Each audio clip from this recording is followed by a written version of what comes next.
disappearance into perspective because she was gone for less than 5 minutes, and that's way too short a time for her to get information and leave. Lastly, this people is much higher than eye level for this WAPT to be able to use, so that tells me there must be someone else in the house. All of these clues point to the conclusion that someone else has done something to her boyfriend, and they must be on the other side of this wall.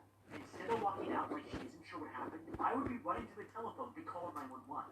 We have to assume that this guy dialed the phone for her because it wasn't she thought that she talked to, and we can confirm this by redialing ourselves to ask for help. She leaves the house to look for her boyfriend and has no idea that when she comes it will be the most horrific thing she's ever seen in her life. Meanwhile, downstairs, the masked killer is preparing his next victim for slaughter. He pulls the boyfriend up over the bathtub to bleed him out, but suddenly a box falls out of his pocket. Hearing this, the masked man reaches down and picks it up, opening it to discover the girlfriend tells her friend that she contacted She asks if they see her boyfriend, but no one has, and she realizes she needs to go back to look for him. Taking Andy here, Right, I'm gonna start trading now. Distracts the old man so he can sneak inside and look for her missing boyfriend. He walks into the kitchen to find skins hanging from the ceiling, but when he knocks over this box from on top of the fridge and makes a loud noise, and the girlfriend runs into the house to check on him. The old man follows her up, but when he realizes there's an intruder, he takes it personally. Banging his cane against the floorboards, he yells at someone to come on and bring it, and the two begin to realize that this is the last man on earth who wanted this off.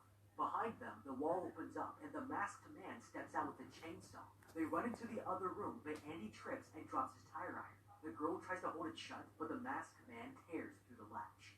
He breaks into the next room and attacks, but luckily, Andy blocks the chainsaw with his tire iron. Okay, I would be like Andy. Running away is definitely the correct move here, but sometimes you have no choice. Now, this guy was very lucky, because it just so happens this might be the best tool to defend yourself in this situation. This tire iron is made of steel, so the chainsaw can't cut through it, and it's also shaped in an X, which lets you hold it at two ends and keep the blade between it without getting cut.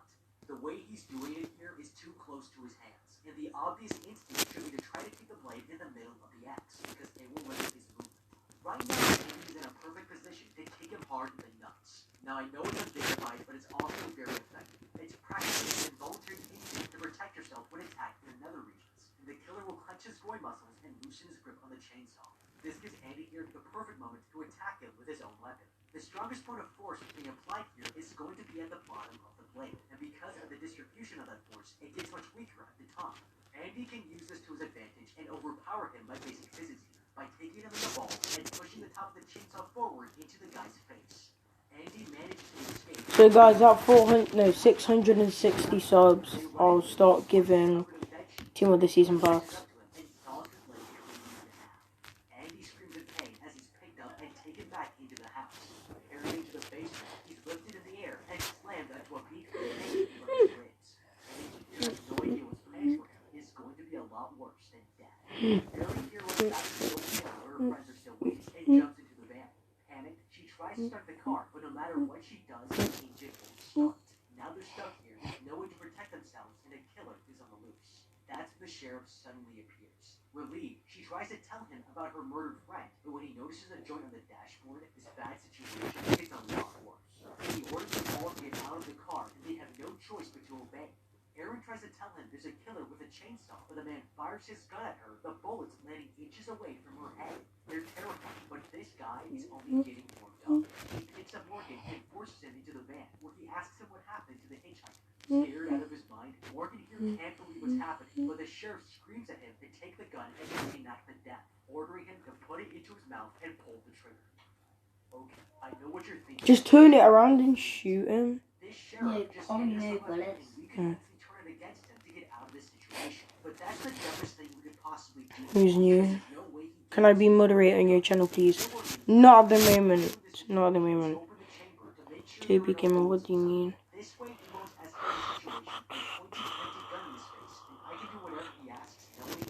So yeah, guys, if you want stuff, you've got to be subbed to the channel. Otherwise, I'm not trading you.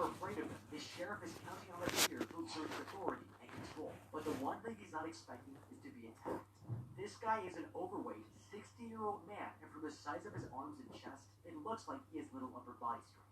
The best and only move to escape from this is to bash him across the head with the end of the gun quickly and as many times as possible to knock him out.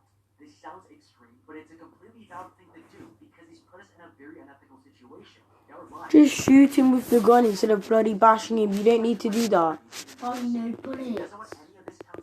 There is, Brody, because he's telling him to shoot himself. So there should be a bullet inside. Why would he doesn't die, huh? Sky, I mean, bro, he's 60. Of course he's gonna die. This was all about set him up for attempted murder of a police officer. Taking the keys out of the ignition, the sheriff walks away with Morgan and leaves the women behind. Waiting for the sheriff to leave, Aaron cuts the hot wire when suddenly a chainsaw cuts through the window and the last man attacks out of nowhere. Aaron climbs into the back seat with her friend and they realize the killer is now on top of the van. He shoves the chainsaw through the roof, trapping the woman inside. An arm reaches down and grabs Erin by the hair while her friend climbs out and runs away, but the man chases her down and shreds her to death. Holy shit. They had a great opportunity here to see her seen into the sky. Obviously, it's incredibly difficult to see clearly in the moment. Your only instinct is to run away, but they were too afraid to notice that the chainsaw motor had stopped. With his arm reaching through the top of the car like this, they missed their golden opportunity because he can't operate a chainsaw with only one hand. Now in biomechanics, the arm is what we call a third-class lever, which means all of the force is being applied from this fulcrum here at the elbow. That means when his arm is fully extended, it makes it much harder for the muscle to use that fulcrum to flex with maximum strength. If they can keep his arm extended and force it against its range of motion, using the roof of the car as the opposing force, they could work together and fracture his elbow. With that kind of injury, he won't be able to do anything with his chainsaw and becomes a long rest.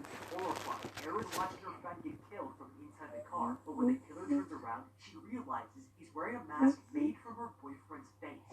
She climbs on the back of the van and runs off deep into the woods where she finds a trailer home. She bangs on the door, screaming for help, and is finally let in. She asks the women if she can use their phone, but is told it's a tough one. Making her calm down, they make her a cup of tea and insist she drinks it to relax.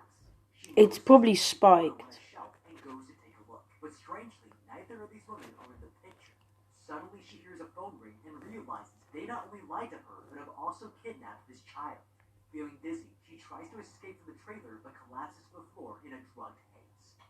Okay, this is incredibly stupid. If we think about what we know of the townsfolk in this area, we've seen enough to realize that everyone in a 10-mile radius is in on this.